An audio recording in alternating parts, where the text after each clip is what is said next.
All right, hi, I'm Rose. I'm Scott. I work with Trout Unlimited, by the way, the Upper Weber River project manager with Trout Unlimited. Yes, and we were charged with talking about stream restoration today. And stream restoration is something that takes many hands to do good work in the Weber and anywhere. So we always like to start with this kind of like not super attractive slide full of logos to make sure we have time to acknowledge all of our amazing partners. And then I also want to acknowledge that, we've heard a lot about the history of the watershed and the state of Utah in the fact that, water rights were being allocated, for instance, before statehood, and that the trappers came through before that. And, humans and people in our community have lived here much longer even than the trappers, before the trappers came and removed a lot of the beavers from our watersheds. So I just want to acknowledge that the projects that we are going to talk about are situated on the lands of the Shoshone, Ute, Paiute, Goshute people, and the Northwest Band Shoshone Nation especially is very involved in the Weber Basin. They have a table right over there. You can learn about some of their really cool restoration projects going on. And there's a website right there if you'd like to learn more or get in touch. And so stream restoration takes a lot of planning. It takes science, technical expertise, but planning is a big component of it. And so we decided we wanted to kind of revisit some of the planning efforts that have happened in the Weber as part of this presentation and kind of frame the restoration work we've been doing around one particular watershed and the kind of process by which the restoration got prioritized. So coordinated resource management is kind of like a framework for planning. And I'm not a planner, so I'm an ecologist, not a planner, but I dabble. But so it's a consensus-based planning approach, and it's also that this particular type of planning is also really focused on kind of voluntary participation, and it's non-regulatory, so it's not like we're making a plan and then the law will be that you have to follow it, like some other plans that are out there. It's really a voluntary, just like community-based process, and consensus is really important. So I'm going to talk a little bit more specifically about the South Fork Chalk Creek Coordinated Resource Management Plan, a little bit of a mouthful. So there are a couple other CRMPs even just within the Weber River watershed. There's one for Huff Creek. There was one created for the broader Chalk Creek watershed. Some of these have been accepted as TMDLs. Some of them have been accepted as watershed plans, such as this one. And there's kind of like three broad rules that lend these plans to being successful. I'll briefly go through those rules. The first one is management by consensus, which Rose kind of briefly touched on. But one of the most important factors is trying to get everybody on the same page, and it kind of allows, there's some accountability there, but instead of butting heads, it's kind of reaching across the fence and shaking hands instead of just burning the whole place down. The second rule is commitment, and I have a little note here. I just wrote toot their horn. There's a few people in the audience that were a part of writing this CRMP, and the commitment aspect is really important. So this was first, the beginning processes were started in 2014 with the CRMP being issued in 2015. And we're sitting in 2025 right now, 10 years later, but we are still actively working with all of the landowners, managers, and other folks in the watershed doing projects. And that commitment, which is a part of the CRMP, is like, it really drives the passion. It drives everybody to work together, and it kind of facilitates everybody coming together and actually putting boots on the ground and getting work done. And kind of same vein, broad involvement. This isn't just one organization saying this is what we need to do. This isn't just one landowner making changes. This is a recognition that all of these people are impacting where they live, where they work, where they run their businesses, kind of together. The things they do on one property impacts the next property. So without having that broad involvement, you can't really get everything done.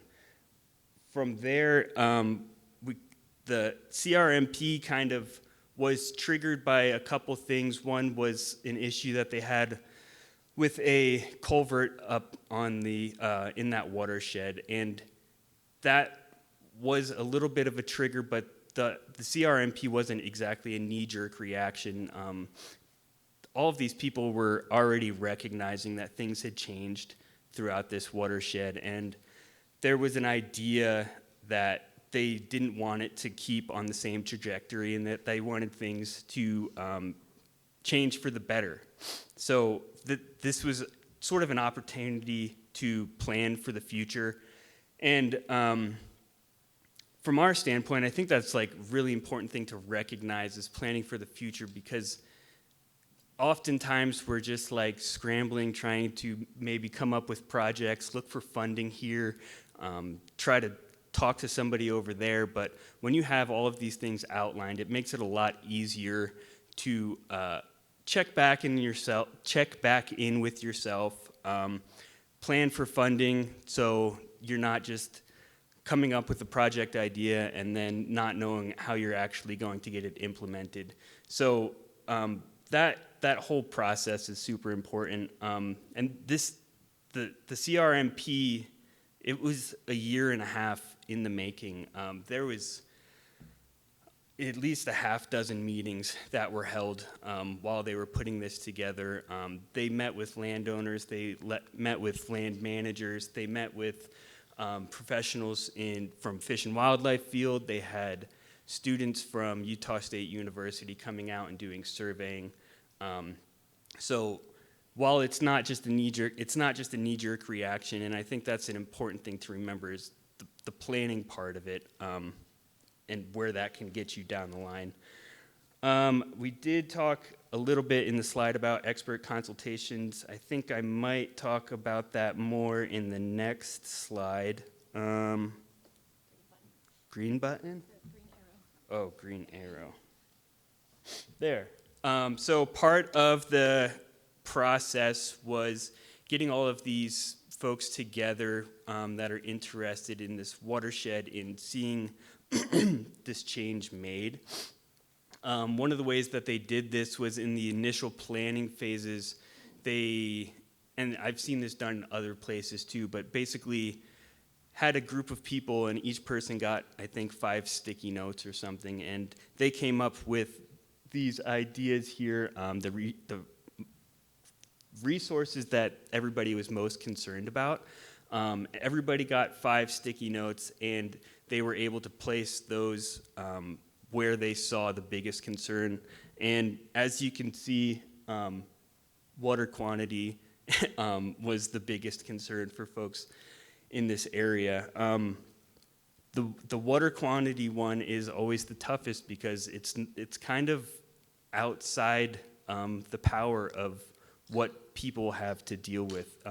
It's at the whim of Mother Nature, and that's not exactly easy to take on. I think Glenn had mentioned it before, but this is in that area where that snow zone might go from being more snowpack to being more rain-driven system, and we'll kind of talk about how Trout Unlimited, Sageland, and our partners have addressed some of that stuff going down further. And I guess with that, I could probably go to the next slide.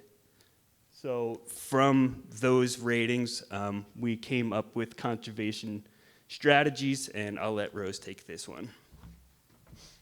Sure, yeah. So, yeah, just to note that all the tables in this presentation are basically just copied from the resource management plan, and so if anybody's curious or doesn't know how to find that, happy to share it.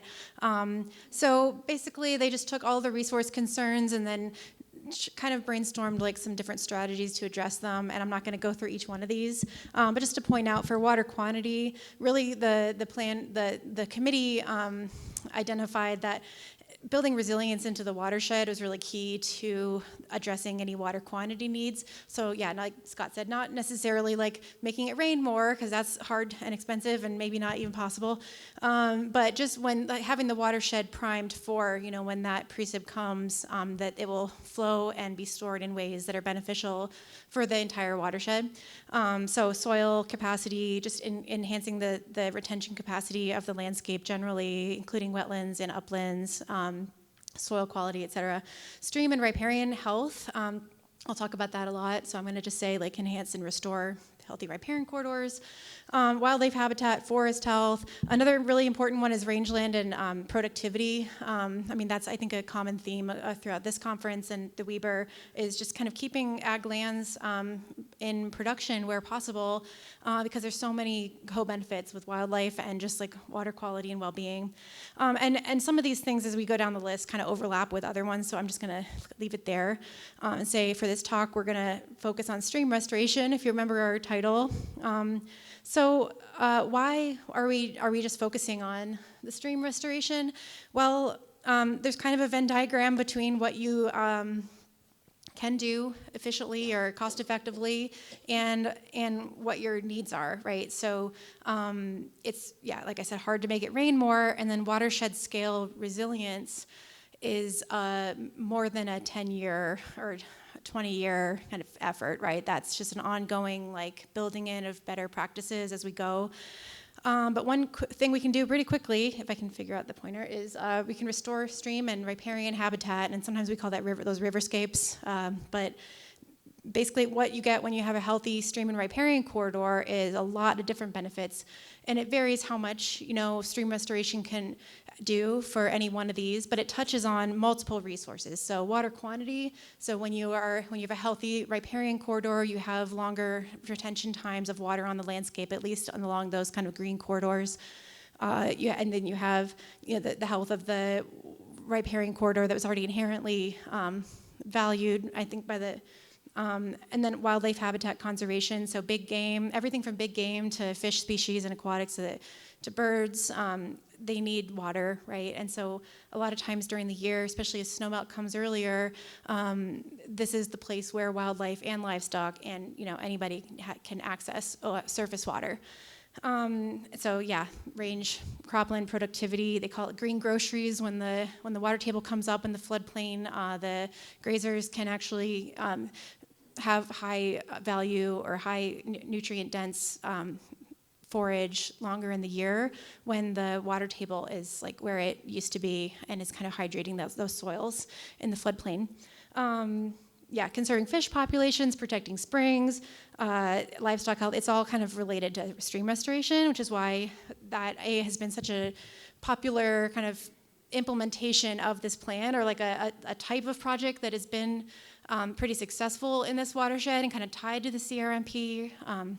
I'm trying not to use the acronym too much, but it's tied to the plan, but it's also it's hitting on a lot of those benefits. So there's a few different restoration practices that we're going to just go over really quickly. So low-tech process-based restoration. I've talked about this. I think this is my third year in a row talking about it. So I wanted to do fewer slides specifically on that this year. But beaver dam analogs and beaver coexistence are kind of like the two big ones. There's other practices that fall under that umbrella, but the idea is just like low cost, low tech restoration practices that foster natural processes to kind of let streams begin to heal themselves, rather than taking big equipment in and where it's not necessarily needed.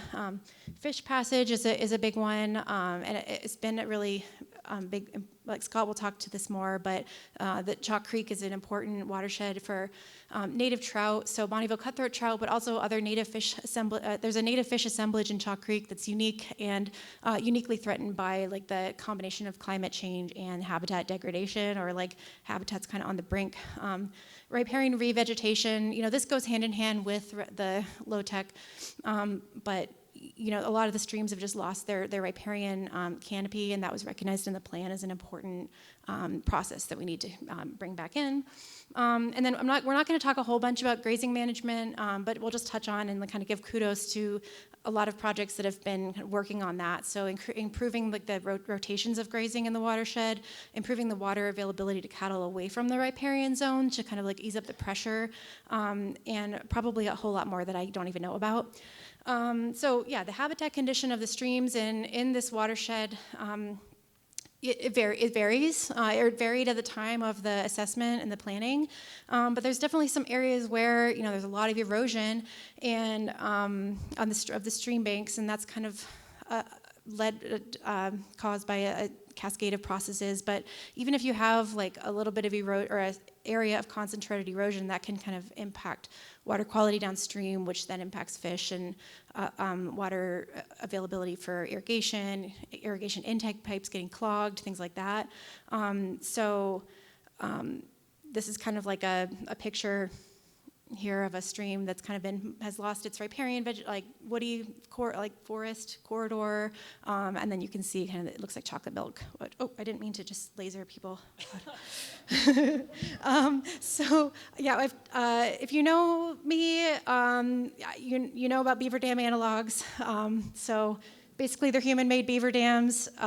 They cost somewhere between like $250 to $1,000 a pop, depending on how big they are and who builds them. But they're like, we build them in series, and we bring volunteers out, and they allow the stream to kind of like move around a little bit, capture sediment that would have otherwise gone downstream. And we've had a lot of success. And so we meaning the collaborative group, Sageland, TU, UDAF, wildlife resources, water resources, the list goes on and on, have collectively built over 500 structures, so low-tech, just like wood additions in the South Fork of Chalk Creek since 2019. So there was kind of like a pilot project that went in 2019, and and just to say like that, it kind of like exploded since then, not just in this watershed, but like throughout Chalk Creek and then at neighboring watersheds, and it's a bigger movement across the West too, not just because of this site, but and so that's been 4 different ranches just in the South Fork have worked on those projects, and beavers have even been released at a couple sites where we've put the structures in as like starter homes, and now there's kind of this effort to like continue to kind of live with the beavers rather than the default of trapping them out. So it's just like really exciting stuff, and it's an iterative process, but it's been a joy to work with everybody so far.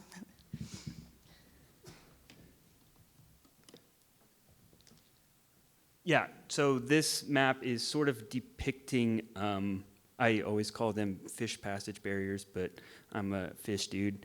They're more appropriately called aquatic organism passage barriers. So this is a map of South Fork Chalk Creek, and you can kind of see, it might be a little hard to see the definition of the symbols, but each one of those symbols depicts an area where there might be a barrier to aquatic organism passage. So as it currently sits there, well, actually, I shouldn't say that. There are 5 AOP barriers on the main stem South Fork. This is important because the South Fork Chalk Creek is a important refuge for Bonneville cutthroat trout, and as Rose alluded to earlier, just like a native fish assemblage in general, there's sculpin in there, there's dace in there.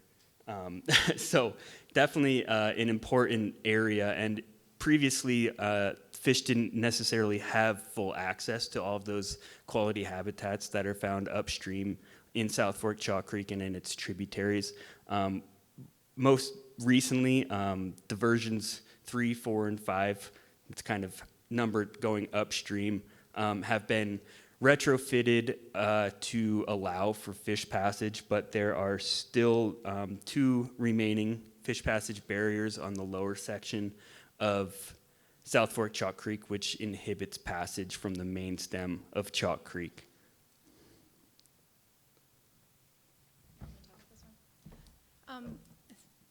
Yeah, so the last kind of practice we're going to talk about is just riparian revegetation generally. So, a healthy river corridor in this region has a lot of willows or cottonwoods or kind of other woody vegetation and the shrub and upper canopy layer.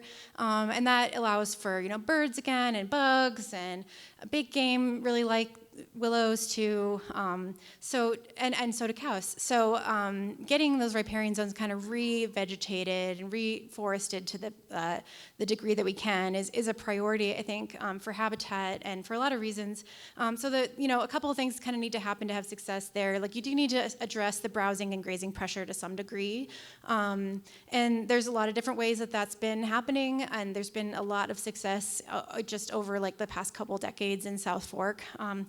And I'm gonna not be like naming names because there's just like too long of a list. But everybody, you know who you are. You should toot your horns for all your good work in that arena. And so that's key. And then also just these streams, without going too far down like the science rabbit hole. Like once you lose beavers and you lose trees from the stream corridor, then there's kind of like a cascade of processes that leads to the streams getting in size like big ditches, and then it's hard to just plant a tree and say, okay, it's going to grow because the water table has dropped out. So you need to kind of capture sediment which holds water that kind of raises the water table up again, that provides like natural irrigation for these trees and the willows and bigger trees even that you might want to plant.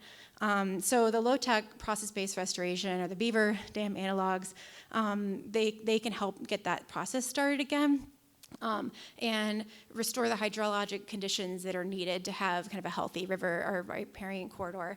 But once you've got that in place, willow, if you don't know about willow branches, they're pretty magical. You can just clip them and stick them in the dirt in a like well-watered area, and they will grow.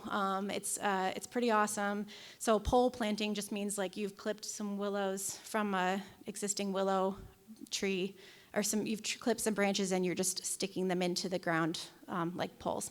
And then there's also been some like herbaceous revegetation because like diversity of plants is really important. We don't only care about willows. The Utah Pollinator Habitat Program last year was a huge source of like native pollinator-friendly herbaceous plants, and so we were able to kind of implement like a dozen or so kits, which are like 10 or 12 plants each, I think, and plant them in places where we had put beaver dam analogs. And so that's a really important program. I think that the legislature is like unsure what the funding situation is going to be for that program. So if you are curious, like it's on UDAF's website, you can kind of learn more about that program and even like apply to get plants for your own yard. And hopefully it continues because it's pretty awesome. And we're just starting to like scratch the surface of how much we can do with programs like that in terms of like the bigger scale restoration projects. And then seeding, like we kind of have like Johnny Appleseed with milkweed seeds whenever we're out building beaver dam analogs. But that is another practice, just like sprinkling native seeds. And so those are just some of the practices and kind of examples of what we've been up to. And then I think kind of going back to like the reasons why a plan is successful, or like why a watershed has success and kind of year over year funding and continued project implementation, is that it's all kind of community-led, right? So this plan that was in place, it was spearheaded by the people who live there, and like we kind of talked about already, but also the outcomes are shared. And so anytime that there's a success, it's not just like, oh, Rose at Sageland Collaborative built these things, or Trout Unlimited and Scott did this. It's like everyone in the watershed did this, and all the volunteers who helped, and like the landowners and all the agencies and the funders, and then everyone downstream also shares in those successes, right? Because they're benefiting from the cleaner water. So I just like don't want to take for granted like the time and effort it takes to just like set aside a little bit of capacity to like celebrate and like share lessons, and make little YouTube videos featuring like charismatic mustachioed ranchers out there, if they're willing.